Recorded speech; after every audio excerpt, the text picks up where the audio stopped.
and this is the beginning of a series of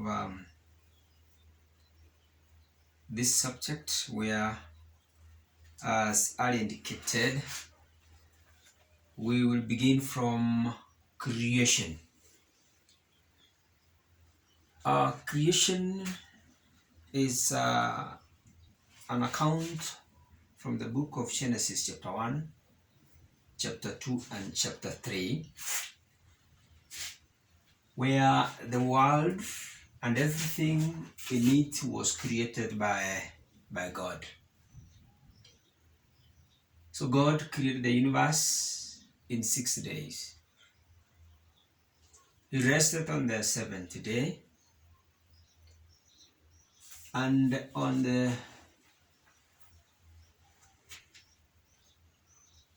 whiteboard here I have summarized what was created in each of the 6 days.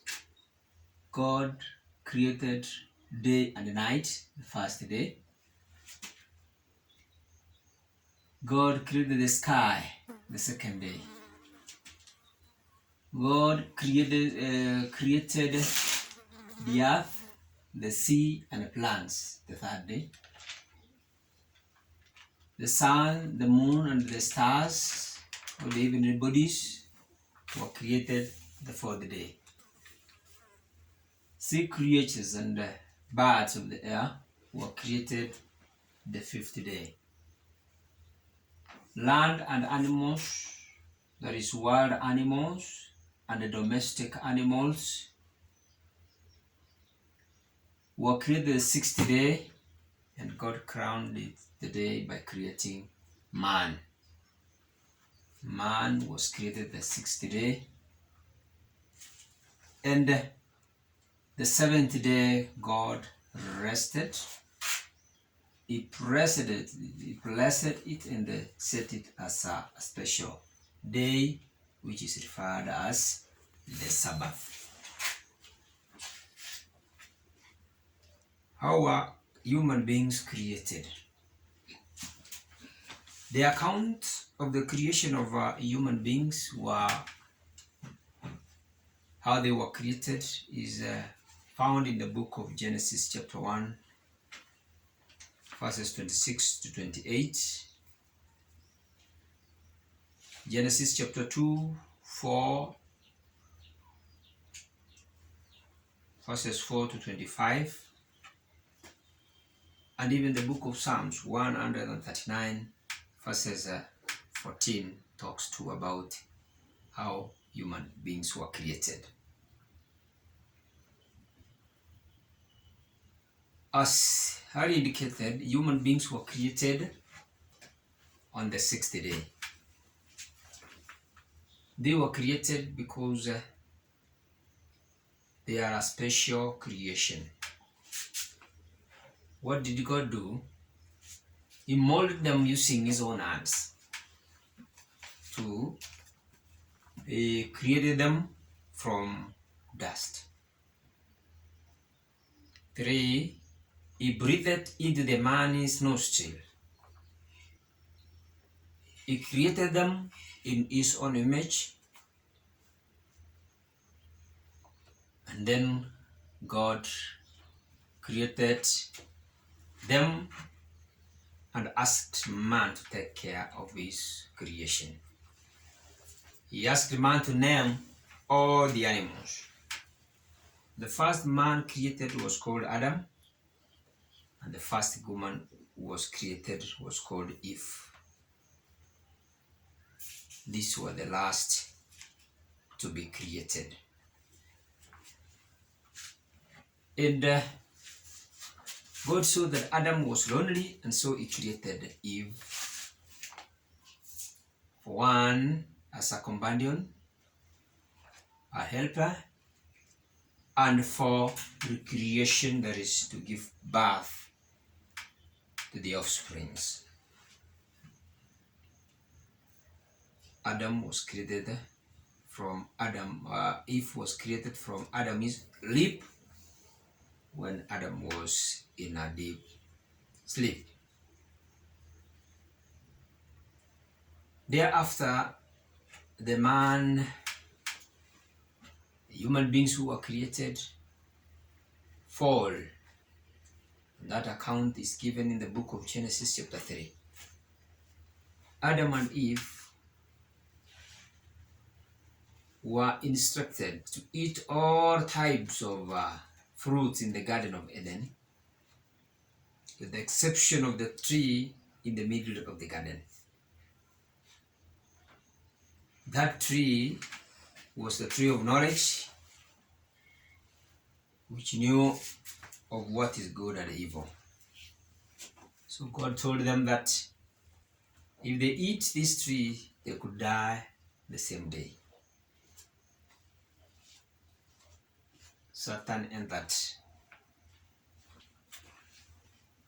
The serpent, and they later on deceived Eve. It is Eve who fell into temptation and ate the forbidden fruit. She later on gave Adam, who also ate the fruit.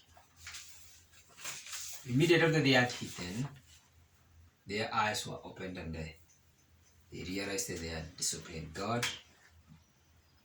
They found themselves to be naked and ran to get the leaves of the fig tree and covered their nakedness. Therefore, sin separated them from God. So when God came, they started blaming each other. Adam blamed Eve, and Eve blamed Adam. Eve too blamed the snake. And because of their disobedience, God chased them out of the Garden of Eden and pronounced judgment. Sin is the one that now separated man from God. What was their punishment for each of them? To Adam, he will always toil hard all his life for the ground to produce enough food for him and his family. He caused the land to start producing weeds and thorns until it is worked on. To Eve, he increased pain of childbearing. Then he put enmity between the woman and the snake's offspring. To the snake, he cast it and said it will always crawl on its belly and it will always eat dust. Then there will be enmity between the woman and also the snake. Adam and Eve were blessed with two sons, Cain and Abel. Cain was a farmer and Abel was a shepherd.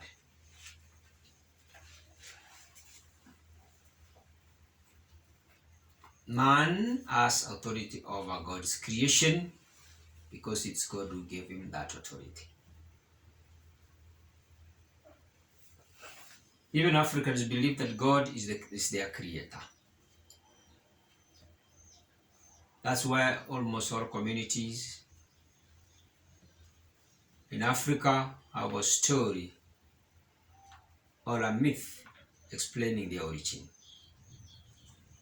In each of all the communities, they all recognize that God is the creator, the provider, the protector. How then do we appreciate God's creation? It's God who created the world and put everything in place. When you look at the living things, they were provided for. The sun shone over the land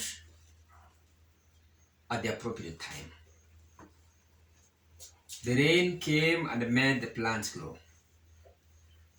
Animals had enough food and water. With time, man started now to interfere with God's creation. Look at the way the trees have been cut, and the percentage of the forests cover now are very little. And this is what has led to what we call the climatical changes. Rains no longer come when expected. Wild animals have been misplaced. Some animals now are in the endangered species. When you look at the environment, it is totally different from its original state. But all the time, God urges man to care for the environment, because it's God who put man in charge of creation. So man should therefore not interfere with the environment, and instead should start caring for the environment. How should he do that? Planting trees where trees were cut, and that's what is sometimes referred as reforestation. Planting trees where there were no trees is also called afforestation. Keeping environment clean by disposing waste appropriately, recycling waste that can be reused, reclaiming land that has been affected by human activities such as mining and quarrying, and using a modern method of fuel production such as the solar power and the biogas. Reserving water during rain season to be used for irrigation when it is dry.